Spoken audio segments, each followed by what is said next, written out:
नमस्कार, आप देख रहे हैं द बिज टॉक मीडिया और मैं हूं आपके साथ साध्वी दुबे। उत्तर प्रदेश असेंबली में इस वक्त योगी आदित्यनाथ की डंकार देखने को मिल रही है। यूपी असेंबली में कई ऐसे बड़े नेताओं ने अपने तर्क दिए, लेकिन जो वीडियो सोशल मीडिया पर इस वक्त वायरल हो रही है वो है मुख्यमंत्री योगी आदित्यनाथ की।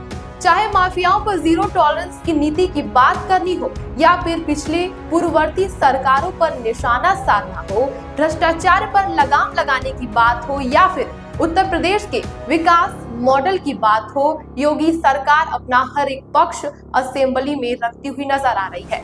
वंदे मातरम महाचर्चा का समय था और उस पर योगी आदित्यनाथ ने जमकर निशाना साधा, वो भी समाजवादी पार्टी पर। उन्होंने बुलडोजर एक्शन को लेकर भी कई ऐसी बातें कही और वंदे मातरम पर अपने कई तर्क दिए।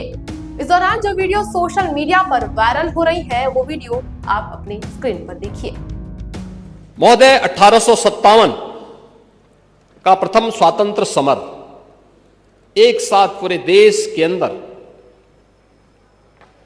देश के स्वाधीनता संग्राम सेनानियों और क्रांतिकारियों ने आगे बढ़ाने का काम किया था। बैरकपुर में मंगल पांडे के नेतृत्व में, गोरखपुर में शहीद बंधु सिंह के नेतृत्व में, मेरठ में धन सिंह कोतवाल के नेतृत्व में, झांसी में झांसी की रानी लक्ष्मीबाई के नेतृत्व में देश के अंदर अलग अलग क्षेत्रों में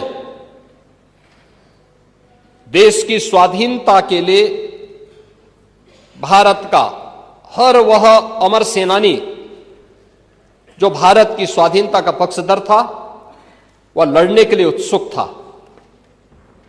लेकिन इस प्रथम स्वातंत्र समर की विफलता के बाद जो लोगों में एक हताशा थी, एक निराशा थी, उस हताशा और निराशा के कालखंड में देश की सुप्त चेतना को जागरूक करने के लिए जिस एक मंत्र की रचना हुई, वह हम सब इस बात को देख सकते हैं कि अंग्रेजी शासन का भय, उनका दमन और उनकी दमनकारियों की नीतियों के खिलाफ बंकिम चंद्र चट्टोपाध्याय के मन में उस समय, जो एक डिप्टी कलेक्टर के रूप में उस समय ब्रिटिश इंडिया के अंदर काम करते थे, उन्होंने उस समय जो कुछ भी भाव भारत की आम जनमानस के हो सकते थे उसे अपने इस अमर रचना के माध्यम से देशवासियों के सामने प्रस्तुत किया और वास्तव में औपनिवेशिक मानसिकता की प्रतिकार के रूप में वंदे मातरम की रचना हम सबके सामने आई। मान्यवर, जब हम वंदे मातरम की बात करते हैं तो यह मात्र एक काव्य नहीं था। यह मातृभूमि को के प्रति आराधना का, उसके उस सांस्कृतिक भावना को जो राष्ट्रवाद की एक अभिव्यक्ति के रूप में हम सबके सामने हो सकती है, जो हमारा वैदिक उद्घोष था, माता भूमि पुत्रोहम पृथिव्या का, उस भाव की अभिव्यक्ति का एक माध्यम यह गीत बना। पहली बार भारत माता एक भूभाग मात्र नहीं थी, बल्कि हर भारतीय की भावना बनी थी। पहली बार स्वाधीनता एक राजनीति मात्र नहीं थी, बल्कि हर भारतीय के लिए एक साधना बनी थी। बंकिम चंद्र चट्टोपाध्याय ने राष्ट्र की सोई हुई आत्मा को जगाने का संकल्प इस गीत के माध्यम से लिया था और सुजलाम सुफलाम मलयज शीतलाम सस्य श्यामलाम मातरम की पंक्तियों ने भारतीय मानस में चेतना का संचार किया। इस एक पंक्ति में भारत की प्रकृति, भारत की समृद्धि, भारत का सौंदर्य और भारत की शक्ति एक साथ मूर्तिमान। 1905 में जब ब्रिटिश गवर्नमेंट ने बंगाल विभाजन की नींव रखने का कुत्सित प्रयास किया था, तब भारत की जनता ने प्रतिशोध के रूप में जो हथियार उठाया था, वह हथियार वंदे मातरम का था। प्रभात फेरियां, सत्याग्रह, स्वाधीनता का गान वंदे मातरम बन गया। रविंद्रनाथ ठाकुर ने इसे भारत की आत्मा कहा। अरविंद घोष ने इसे मंत्र कहा। वंदे मातरम बंग भंग आंदोलन का प्राण बन गया। इस गीत की गूंज विद्यालयों, सभाओं, जुलूसों और हर उस मार्ग पर सुनाई देती थी जहां पर स्वतंत्रता का स्वप्न जीवित था।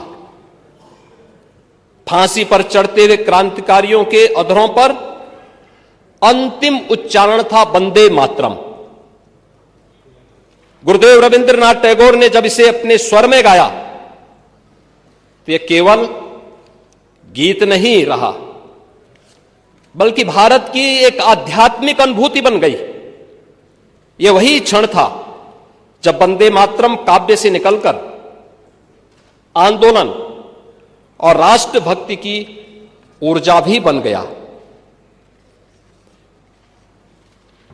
वर्ष 1907 में मैडम भीकाजी कामा ने बर्लिन के स्टटगार्ड में भारत के बाहर पहली बार तिरंगा झंडा फहराया।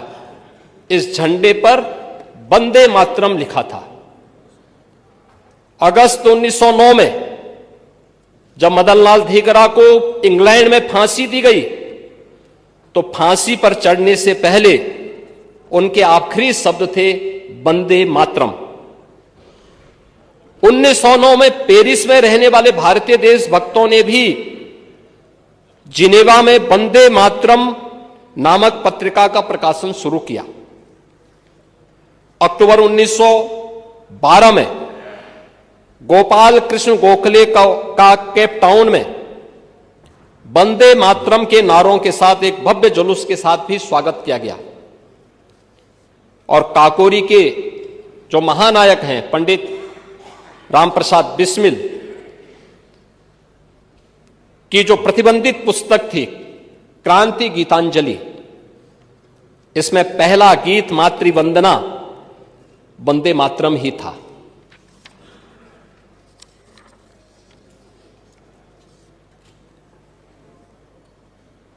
महात्मा गांधी जी ने इसे शुद्धतम राष्ट्रीय भावना कहा। उन्होंने स्वीकार किया कि यह गीत राष्ट्रभक्ति की भावना से मंत्रमुग्ध करता है।